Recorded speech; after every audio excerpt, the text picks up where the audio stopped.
For those of you that own a business reselling tangible goods, you will want to issue a resale certificate in order to have the sales tax waived when you buy your items that will be resold. In order to do this, you will need two things. Number one, you will need to hold a valid California seller's permit, so that number two, you can then create a resale certificate to pass over to your wholesaler, which will allow them to waive the sales tax. In prior videos, I walked you through all of the steps needed in order to obtain your California seller's permit and what to expect after you obtain one. In today's video, I'm going to show you exactly how to create a resale certificate step by step. The CDTFA issues a California Resale Certificate template. You can access this template easily online at cdtfa.ca.gov. I have the link to this exact template included in the video description down below, but keep in mind that the CDTFA does update this template periodically. Now, in order to create a resale certificate, you must be a California seller's permit holder.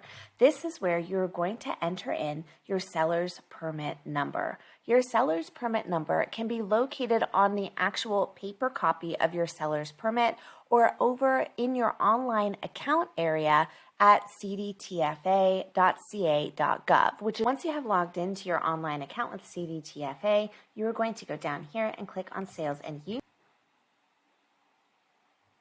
Next, you're going to go down here and select the location section. From here, you will be able to click on Print Permit. Next, select the proper location and click Print. This is going to give you a copy of your seller's permit. Your seller's permit number is located right here at the top of the document.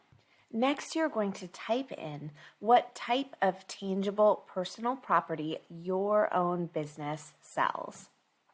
Next, you're going to type in the wholesaler that you are purchasing from right here. This is the company that you are buying the products from that you don't want to pay sales tax on. So you're going to type in that company's name right here. Number 4 is a statement here that you are agreeing to resell the items listed here and that you are still responsible for those taxes, either at the point of sale with your customer or later on through sales and use tax if you do not sell the item. Section 5 is where you include a description of the property to be purchased for resale. This is going to be where you describe the items that you are buying wholesale from the company that you intend to resell.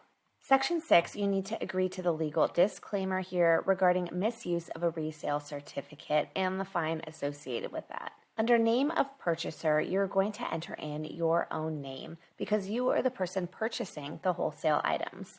Next, you'll provide your signature here under signature of purchaser, or your employee or authorized representative can also sign.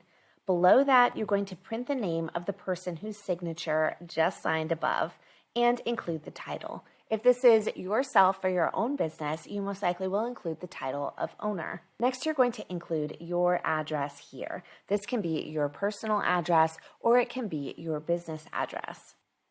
Because you are the purchaser, you're going to include your own address here, followed by your telephone number and the date. Now, once you have completed the resale certificate, you're going to do two things. Number 1, you're going to save a copy for your own business records.